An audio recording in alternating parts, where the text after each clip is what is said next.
We believe at the National Bank of Commerce that you've heard enough bad news on the national economy. I'm John Hazard, Chairman of the Board of the National Bank of Commerce, with a positive look at the Dallas economy. Lamar Muse, President of Southwest Airlines, had this to say recently on the positive side of the picture. We feel very fortunate, of course, to be in Texas. It is one of the fastest growing states as a whole in the nation, and with particular reference to Dallas and Houston and San Antonio, the 3 points we serve, they are very aggressive and progressive cities. The unemployment rate in Dallas is something like 2%, whereas in the rest of the nation overall it's 6%, in some places high as 12% and 13%. But we still have difficulty in hiring qualified people because they're just not available. Everybody's working. I think everything is up. That was Lamar Muse of Southwest Airlines speaking on the positive side for the National Bank of Commerce. Why? Because at NBC, we're positive. The CBS Radio Mystery Theater presents...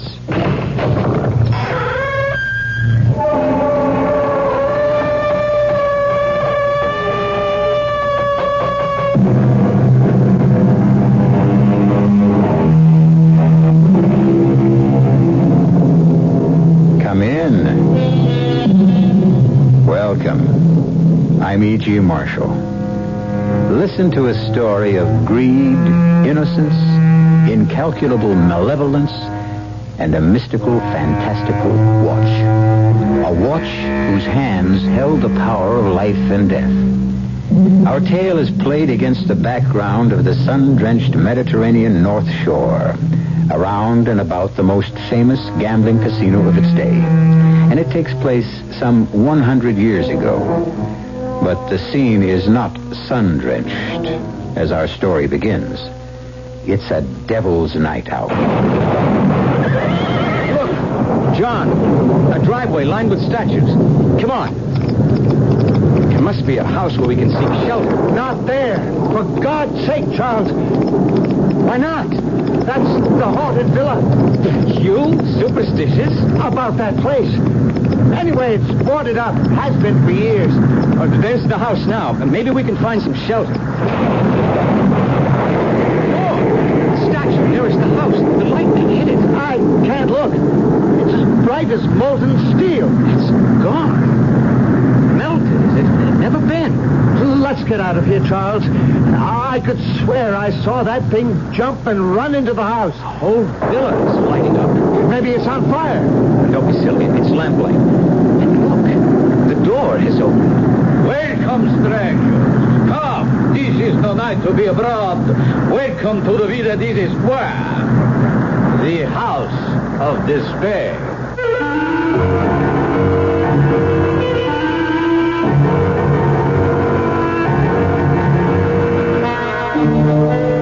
Our mystery drama, The Death Watch, was written especially for the Mystery Theater by Ian Martin and stars J. Gregory. It is sponsored in part by Contac, the 12-hour cold capsule, and Anheuser-Busch Incorporated, brewers of Budweiser. I'll be back shortly with Act One. If you take a look at the 1975 cars, you'll notice a European influence. And there are some new American cars that rival the Europeans. One being Buick's new Skylark SR, with its touring car interior and spirited little V6 engine. But don't think of the Skylark SR as a European tourer. We're proud of the fact that it's a Buick. You will be, too. Buick, dedicated to the free spirit in just about everyone. How long would it take you to read a brief 3-page pamphlet on drugs? 3 minutes? 4 minutes? Well, not very long. And it would be time well spent. For your free pamphlet, write Drugs, Box 8200, Albany, New York. That's Drugs, Box 8200, Albany, New York. But don't wait. Time might be running out. This message nationwide brought to you by the New York State Drug Abuse Control Commission.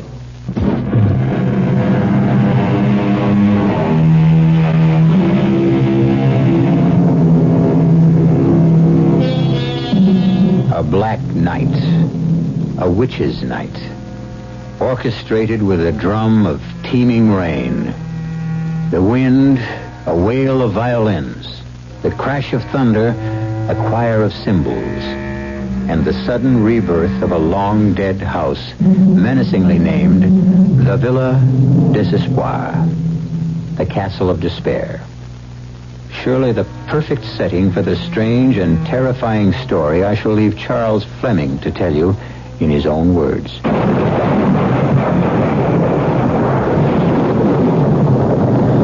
For a brief second, which seemed endless, John and I sat frozen into immobility, staring at the tall, thin figure. The bristling black eyebrows and the deep widow's peak only emphasized the height of his brow, the parchment white of his skin.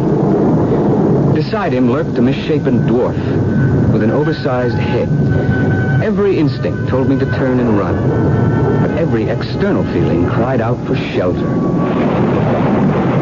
Come, gentlemen. Kadrash will see to your horses. Kadrash, I will tend the fire. It is well lit by now.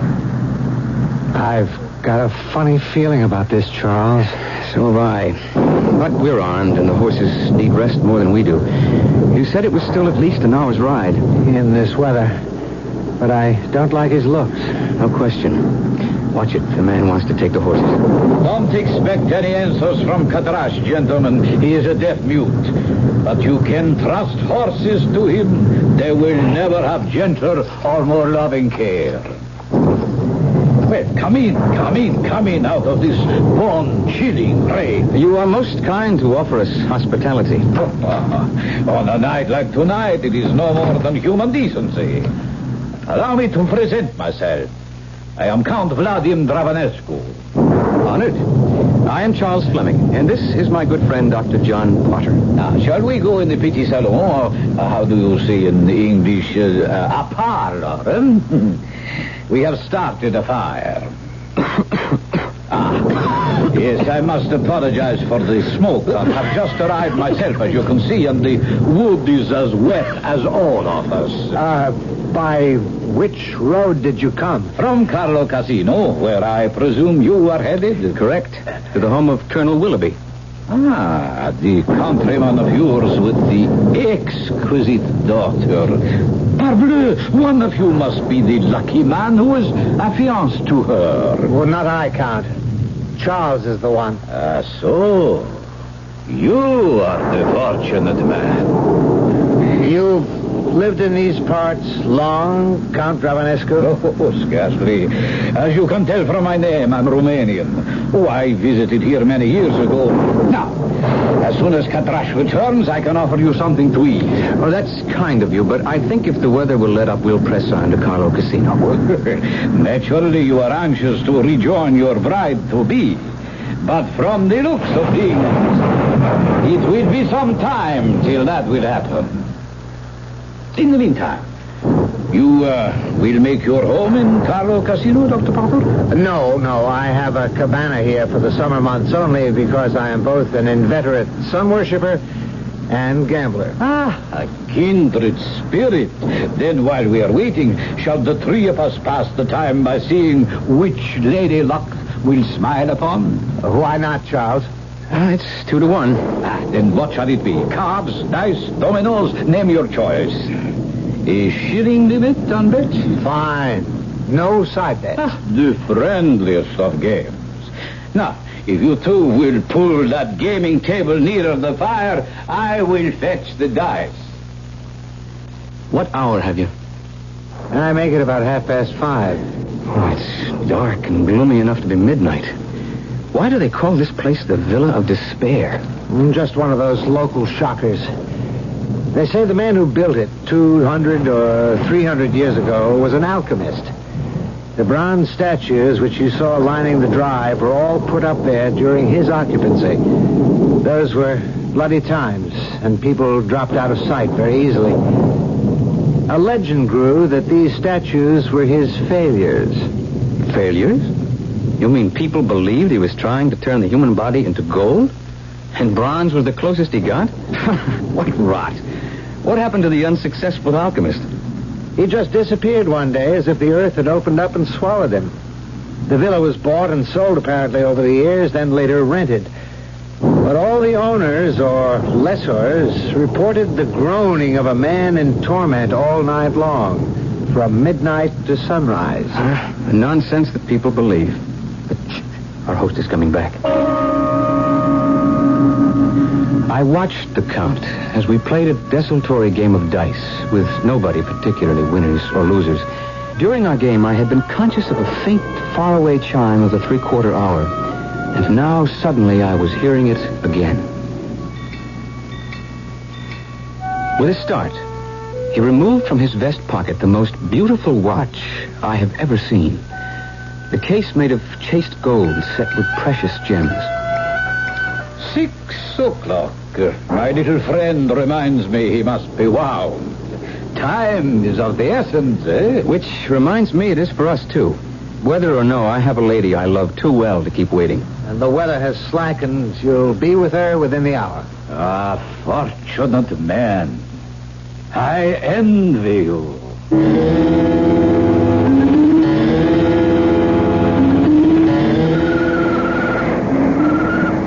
Oh, my darling.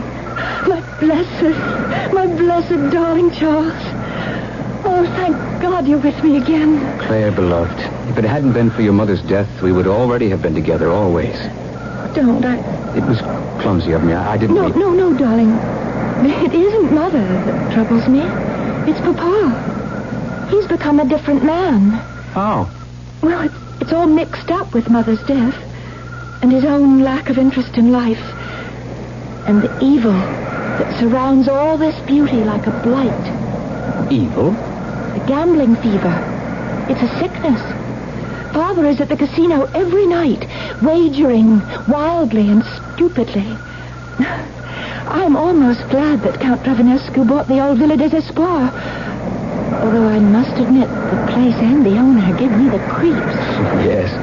For all his charm, there's something uncanny about him. But why are you glad? Well, the Count and Papa play chess. That's scarcely a gambling game. And probably now that the weather has cleared, Papa will be off right after dinner to the Count's villa. Oh, Charles, I've got so much to tell you. Oh, well, I guess for now we'd better go back and join Papa for the meal. Charles, kiss me first.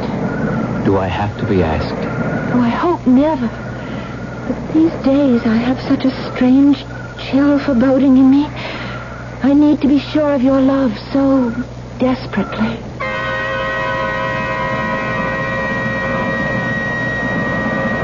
Claire's mother had died 4 months ago, just before our planned wedding. Naturally, it had to be postponed. And it was not surprising that Mr. Willoughby, plagued by the rheumatism and now the loss of his wife, had fled to the Mediterranean to try to recuperate. What was shocking and ominous for Claire's and my happiness was what I watched in the following weeks. Claire's father had become a compulsive, obsessive gambler. Our invitations to Villa des Espoirs, in spite of Claire's and my feelings of revulsion for the Count, were always a welcome relief. Till this one particular evening. Claire and I had walked out to the patio, high over the blue Mediterranean, as the Count and her father started to play chess. But by the time we returned, the game had become backgammon. Double. That is 16s. You don't have to accept. Your position is virtually hopeless. Ah, life is never hopeless, old friend, as long as you have it. I accept the double. A5 and a 2. You have me blocked. Perhaps I was a fool to accept the double. What does it matter? It's only a game, as I said. My dice.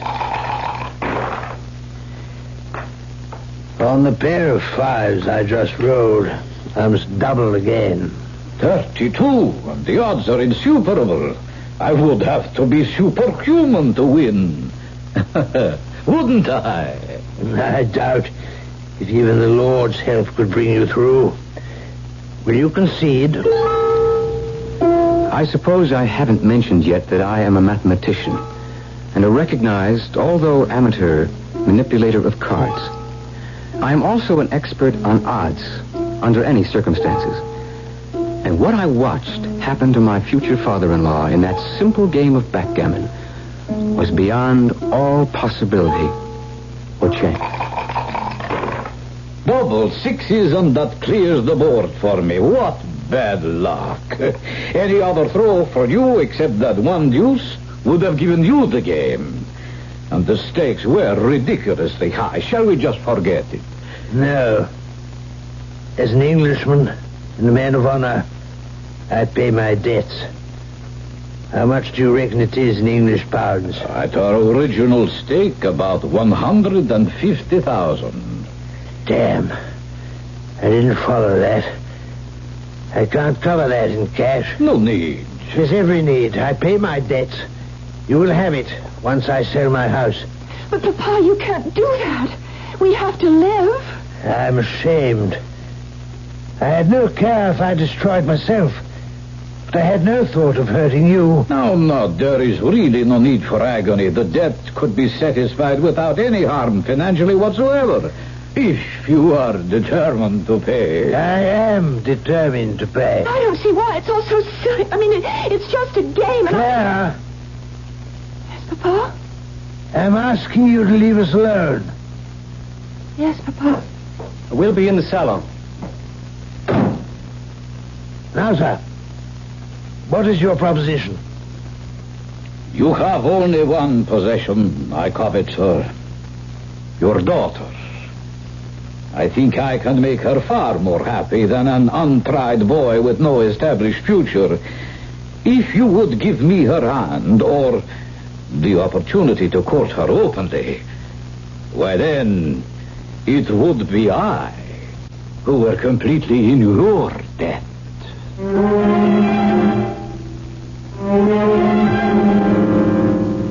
A bargain. Ridiculous today, that could never be struck, let alone even suggested. But 100 years ago, not only possible and frequent, but one to which all parties, by the role of society, were honor-bound to accept. I'll return shortly with Act Two.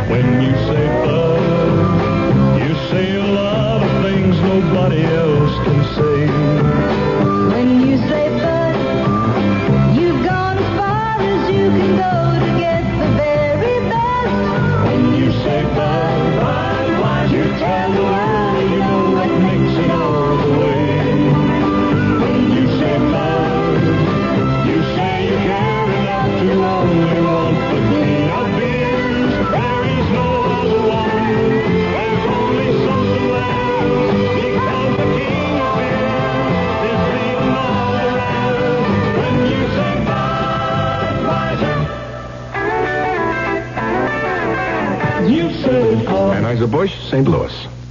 When a man buys a woman a kitchen appliance for Christmas, could be he's got his favorite foods in mind. Well, that may seem a little sneaky and underhanded, but it's smart, too. Frank Lieber here to tell you that you'll find the appliance she needs to make the foods you like at True Value Hardware stores. Like a Hamilton Beach baconer to cook great-tasting bacon with no spatter, less shrinkage. She'll just drape the bacon over the Teflon cooking surface. It cooks both sides at once. Or the Hamilton Beach 18-quart roaster. Bakes, roasts, and cooks delicious family-sized meals, yet it's big enough to hold enough food for a crowd. True Value Hardware stores have another Hamilton Beach appliance, too. The Switchblade knife makes fast work out of slicing meat, bread, and more. Has a hole in the handle for balance control. Slices both vertically and horizontally. You'll find these and more at participating True Value Hardware stores.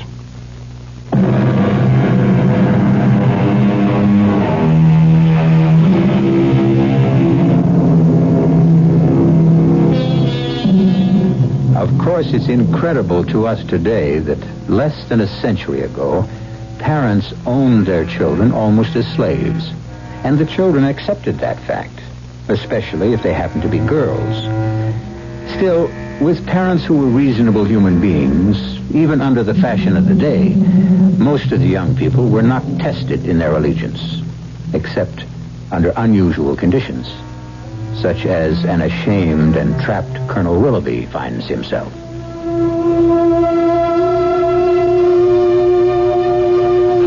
obvious reasons, I was not present when the Colonel told Claire of his bargain with the Count.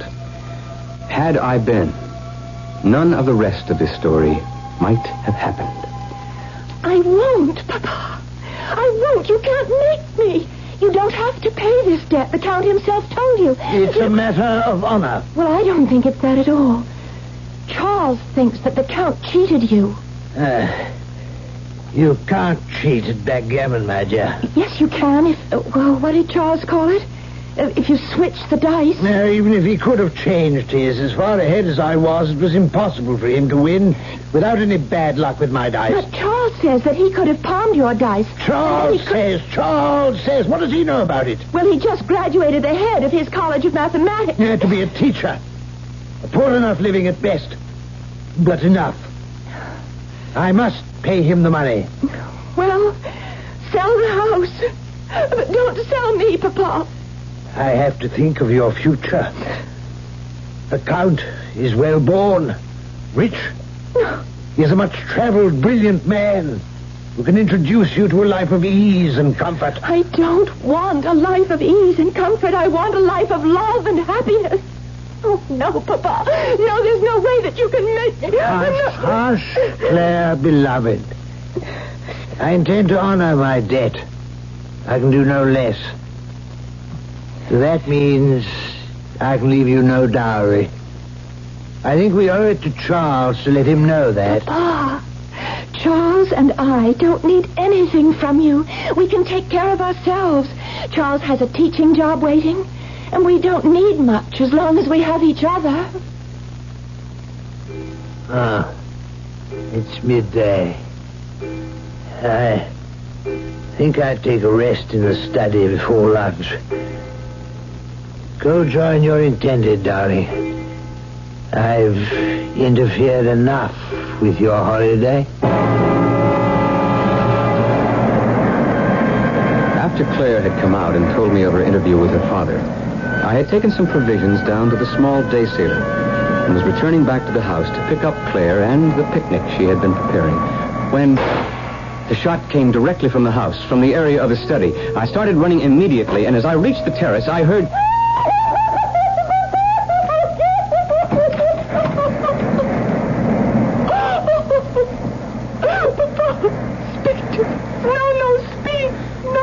What happened?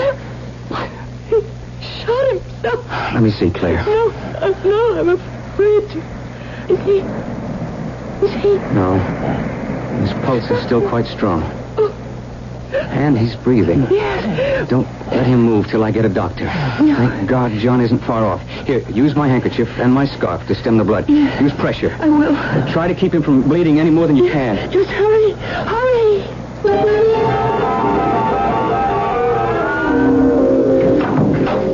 How is he, John? He's alive. He's lost quite a bit of blood, but that's not serious. But he's alive. Yes. Should he be removed to hospital? I don't think that's necessary or even advisable under the circumstances. What do you mean? The bullet entered the throat, passed through the mouth, and came out near the temple. Don't try to hide anything, John. We've got to know sooner or later. In my opinion, your father will recover, but there's been brain damage. Oh. Not unlike an apoplectic stroke. I'd be less than honest if I didn't tell you there'll be a high degree of paralysis in the left side at the least. Your father will be fortunate if he can ever walk again. Is that all? Don't hold back. At the best, you'll need someone to nurse and care for him the balance of his life. I'm sorry, but it's safer to face the truth.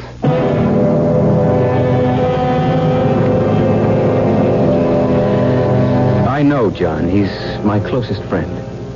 And I thought he was being cautious. But he was telling the exact truth. It was soon enough obvious that Colonel Willoughby would be a helpless invalid for the rest of his life.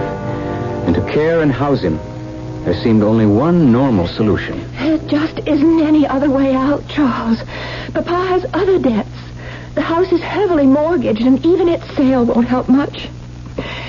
Papa is going to need the kind of care that you and I can't provide for him. I'd argue that. And for sure, there's one thing. You are not going to marry the Count. What else can I do? Although he can't find any way to say it. Papa feels that he's made a marriage contract. I don't understand. I never will. Your father brought all this on himself. Well, he is my father, and I can't abandon him.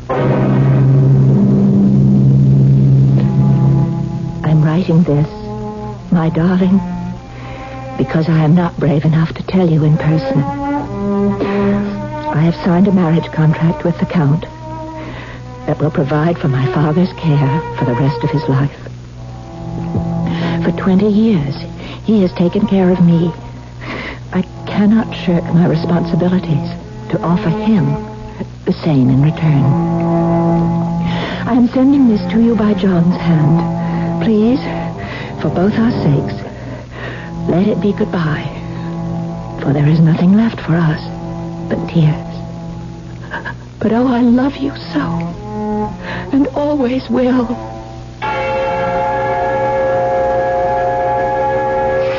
I'll be damned if I'll accept it, John. What else can you do? I could shoot the Count. What would that serve? Well, then Claire and I could be married, and we'd take care of her father. We've been over that. It wouldn't work, Charles. Even if you weren't arrested and guillotined. Well, there must be some way out. I could go to the Count and beg him. For what? To give up marrying a woman he desires and also settle 30 or 40,000 pounds for the care and maintenance of her half-alive father? Well, at this point, anything's worth a chance. I'm afraid this is an impossible gamble. Far better that... Gamble? Gamble, of course. That's the answer. Have you a pack of cards? Yes. They're in the drawer beside you. I'll take a new deck. Open it. Shuffle the cards.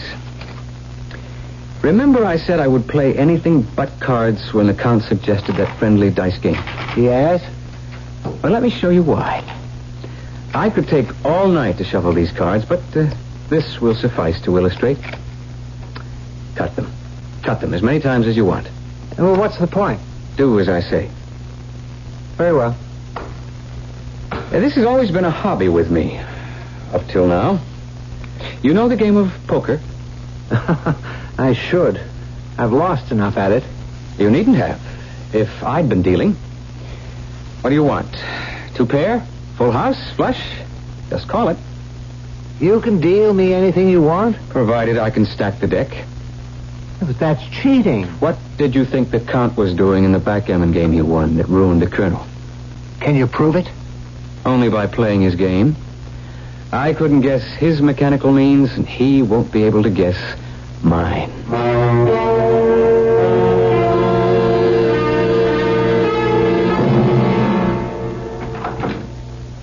Bad luck that your horse should throw a shoe, but Kadrash will treat his hoof and have him reshod as good as new. In the meantime, what can I offer you, gentlemen? Sherry, brandy? I'm not much for drinking by daylight. How about a game of chance to while the time away? Perhaps, if these stakes are interesting enough. I think I can make them as interesting as you want. As for example? If I win, you tear up Colonel Willoughby's IOU and the contract of marriage to Claire. And if you lose? I give you my life. Charles, wait. Quiet, John. What on earth would I do with your life, Mr. Fleming? As long as I live, you have no hope of winning Claire's love. With me out of the way is your only chance. Ah, now you tempt me. What is the game? I suggest bluff, or poker, if you prefer to call it that. With a third hand? No, John can be the arbiter, or my second, if you wish. You have Kadrash for yours. It begins to sound more and more like a duel. If you would prefer that. Oh, no, by all means. I wish you no harm. And perhaps you should have your chance. But suppose I refuse? Then I will kill you first, before myself. Dear me, such a fire breather, pistol in hand. I tell you what, I accept all your conditions, but add one of my own. To the winner goes this watch. The same time we met before, it sounded its delicate chimes. Win all, lose all. Your beloved, your father-in-law's medical care, this watch, as against your life. Oh, the more fool I, but I never can resist the wager. Poker is a game of nerves and minor bluffs, of risks against odds, of learning to sit back and wait, of finding the big hand and losing or winning. If there is no cheating, I played from the beginning for the big kill. My life against all the cash the Count had, plus his papers, plus his exquisite watch with its lovely musical chime. Then, at last, the big hand. The Count sitting pat with the unbeatable flush in spades. I had dealt him. Cards? I play these. The dealer takes two. Your bet. 10,000 pounds. Meet you and raise the same. Back and forth we raised. It no longer matters the sum we arrived at. The Count broke first and called me. Diamond flush, royal. By the devil. You had the nerve to draw two cards to that against my straight flush, 9 to king? I was gambling for my life. So you win, then. You have your girl, your freedom to marry, and the watch. I don't want to accept it. I know, you must. That is the game as it is played. But I must wind it. How stupid of me. It is no longer my duty. You wind it, sir. Is that necessary at the moment? Since you own it, decide for yourself. Open the back. I opened it. Like all those old hunter watches, after you bent back the rear flange, the works were still covered by a second gold door. On this one were engraved the words, "Wind me at 6, or before the sun sets, or by 12 that same day, your own sun sets." Which of us is loser or winner, Mr. Fleming, eh? You have your girl. But have a care for your life.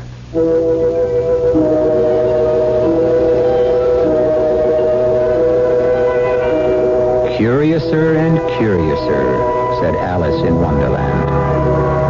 Stranger and stranger, we can say, as this story turns and twists. Who is Count Dravenescu, really?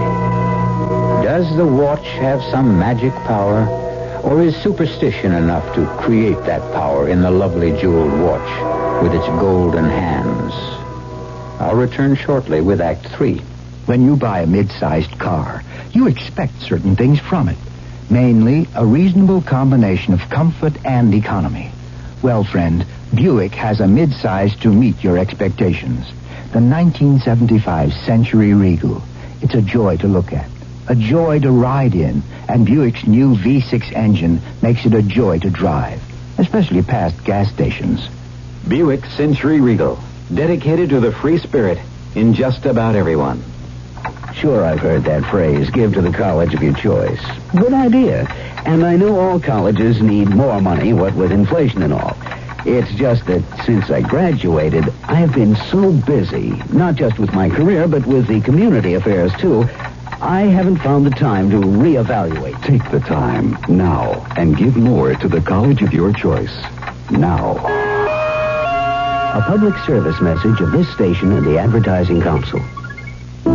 This week, Everett's Jewelers' $1 million sale of outstanding estate jewelry will be shown at Everett's in Preston Center and Highland Park. It's your opportunity to save hundreds of dollars on fabulous estate jewelry assembled from all over the world, featuring an outstanding collection of fine diamonds, opals, emeralds, sapphires, and other precious stones in gold and platinum settings. The entire collection has been priced hundreds of dollars below its actual appraised value, and Everett's offers these outstanding savings just when fine diamonds and other precious gems are one of the best investments you can make. and just in time for special Christmas giving, too. You'll find antiques, contemporary designs, and reproductions. No two are alike. The collection will be shown for just 1 week at Everett's in Preston Center and Highland Park. We want to be a part of your life. Everett's $1 Million Estate Sale. Preston Center and Highland Park stores only. Everett's Jewelers.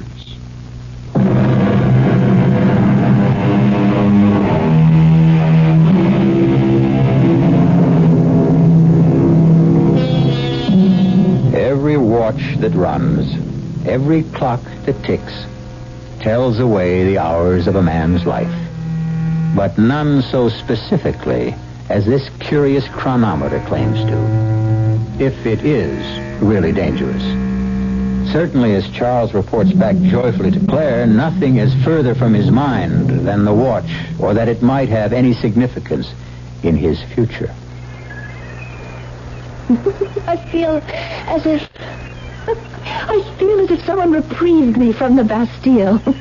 Just before my personal tumbrel was about to roll. You're sure you don't harbor any secret desire for Count Dravanescu?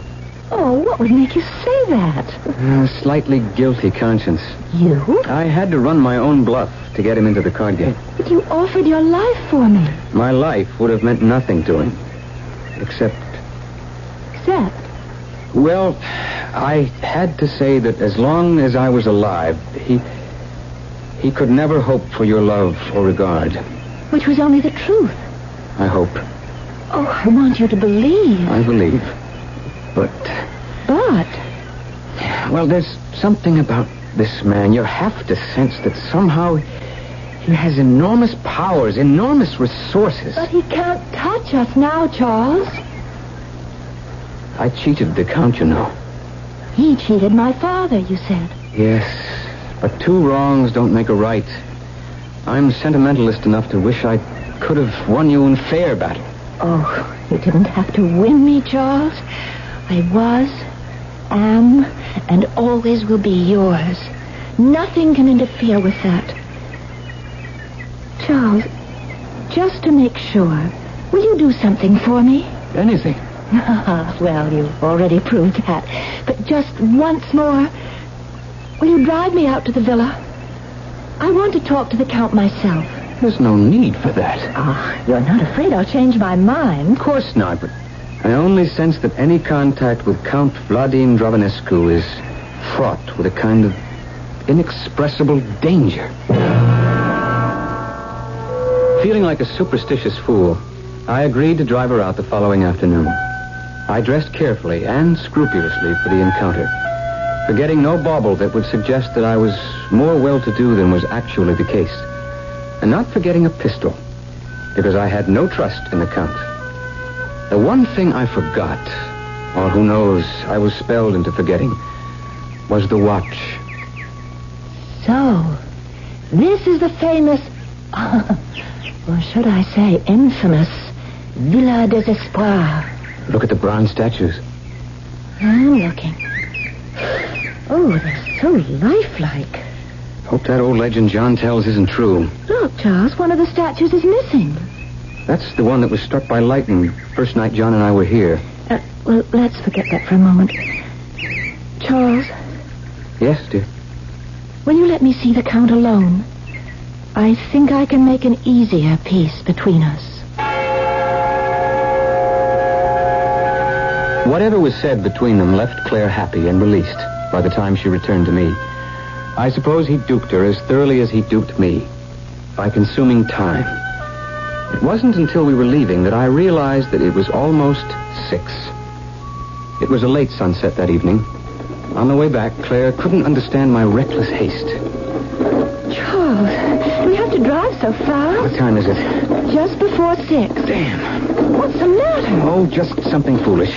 You know this road. Can we make it back home before 6? No, not a chance. Why does it matter? Father has his nurse. Why do we have to hurry so dangerously? On the way home, I should have told Claire about the watch and its special chimes, which musically told the hour and the legend about its winding, and the 6 hours of life that were left to the one who owned it and forgot to wind it before 6 o'clock.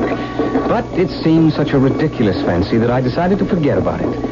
Except Suddenly, I was assailed by an unreasonable pain in my stomach. What is it, darling?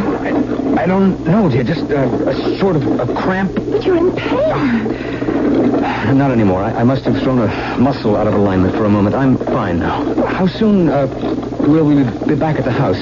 Oh, not about 15 minutes or less. Good. I couldn't wait to get home to rewind the watch in the hope of gaining some relief. For instead of just my former slight twinge of superstition about the watch's deadly warning, a pain and a sort of creeping paralysis that seemed to be affecting me had changed my mind. I no longer considered that malicious message a joke in bad taste, but perhaps the literal truth. That damnable watch. When I snatched it out of my bureau drawer, it was running. The hands at 6:30. And the chimes, which had sounded so sweet and gentle before now, rang in my ears stridently as if tolling my approaching death. I tried to wind it, but the stem was frozen as I was becoming myself. The agonizing pain was spreading out like some evil flower, and already I felt like a corpse with rigor mortis setting in. Pocketing the watch, I went first to see John. There's no particular symptom I can put my finger on, except I don't like your reflexes. What's the matter with them? Well, they're sluggish. Your pulse and heartbeats are a little slower than normal. I'd like to put you in the hospital for observation. No. Certainly by tomorrow, if you don't improve. If I don't improve by tomorrow, I'll be dead. There's only one person who can help me now. You cheated me into winning that watch from you. My dear Mr. Fleming, you were the cheat. You cold-decked me. You knew? Young man, you are talking to a professional. You were an amateur. Oh, an accomplished one, but still an amateur. I've never cheated in a game of cards in my life before. But I felt I could against you, since I know you cheated Claire's father in that backgammon game. Certainly I did. All is fair in love and war, correct? But why did you let me win? You told me that yourself. To get rid of that watch. But you must help me. You call off the charm or whatever it is. That is beyond my power. And I'm doomed. There's nothing I can do. But at least, whether I'm dead or alive, you will never have Claire. Thank God I saved her from you. So you did. Alas, poor child, she will mourn you, Mr. Fleming. I have no wish to hurt her, so perhaps I can offer you some help. What? How? I have the power to give you an extension of 24 hours. What good is that? Time enough to go to Monsieur Jardinet, the jeweler, first thing tomorrow morning. Have him act as your agent to sell this quickly. Make the price low enough so that someone will be sure to take it as a bargain. I hope I'll last till tomorrow.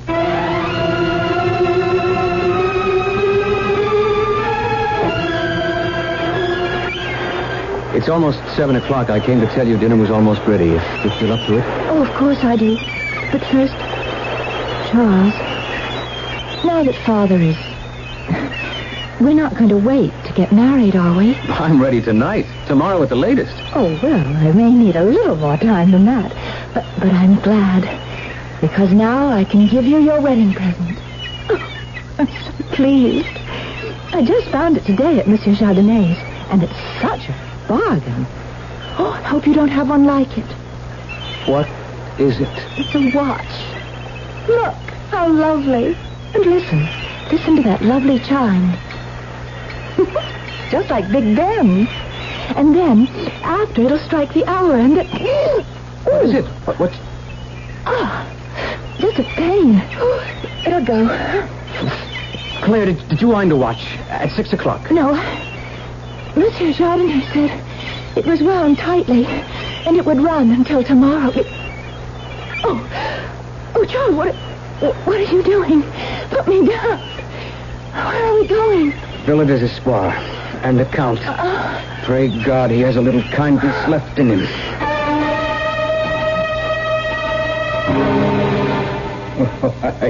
You two little fools to deny me what I want. Whatever I cannot have, I destroy. You refuse to help Claire. Extend her the same time at least you extended me. I not only refuse, I am going to revel in watching your beloved who dared to turn me down, freeze in immobility, like all the other statues that line the driveway. At least I can deny you that. Charles, no! Oh, Charles! No bullet can touch me, Mr. Fleming. No human agency. Then kill me with her. I will not live without Claire. I will be glad to oblige you. After you have watched your beloved die in agony. You devil! The Antichrist. That's who he is. But God is on our side. You said no human agency could touch you. But they say God listens to a virgin's prayer. I call on him to strike you dead.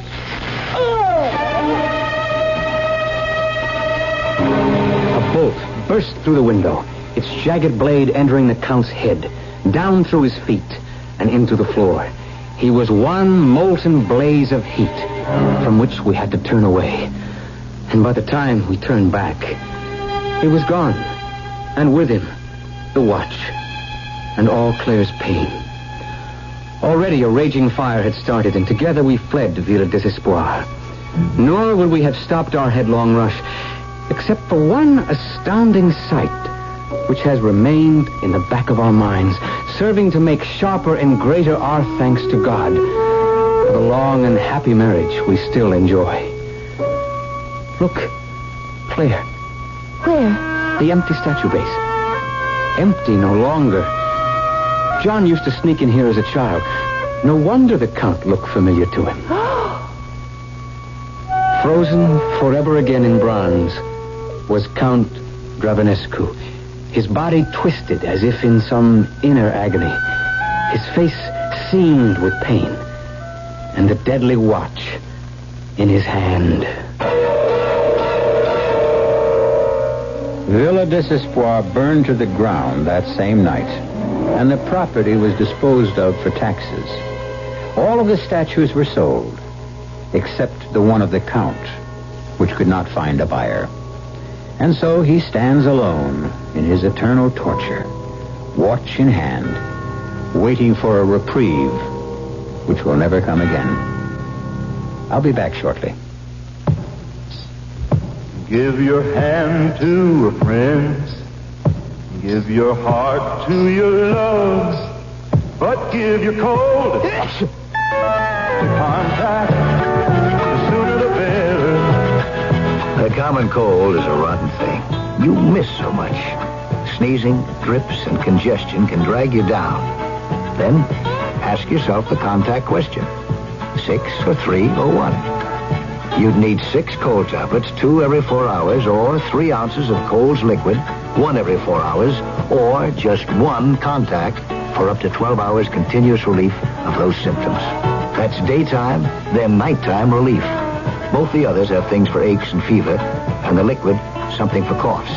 Not found in Contact 600 Tiny Time pills. Give your cold to contact. 6 or 3 or 1. Take Contact. Only as directed.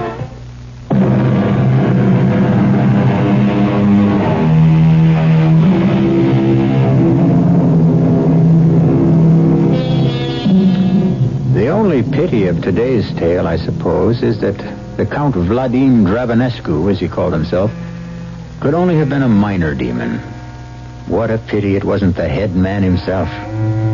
But, as all of us can plainly see every day, the devil's work is never done. I'm sure we'll be meeting him in one form or another in other tales. But then perhaps we shouldn't object too much. He does put a lot of excitement into our tales. Our cast included Jay Gregory, Marion Seldes, Robert Dryden, and Ian Martin. The entire production was under the direction of Hyman Brown. And now, a preview of our next tale. Why, Why must he die? He will not die. He becomes part of the body and the spirit, the flesh and the blood of Tezcatlipoca. No! Are you a royal princess or a slave girl? Don't go, Gold Eagle. Refuse. Refuse? Refuse? Yes, you may refuse, Gold Eagle, and spend the rest of your life as a slave. But it will be life. And you will spend every lifetime till eternity as a fugitive from the wrath of Tezcatlipoca. Gold Eagle. His heart will be of no use to Tezcatlipoca if he is not freely given. The sun is about to reach its highest point. We must decide, Gold Eagle. At this moment, we must know your decision. Radio Mystery Theater was sponsored in part by Buick Motor Division. This is E.G. Marshall inviting you to return to our Mystery Theater for another adventure in the macabre. Until next time, pleasant dreams.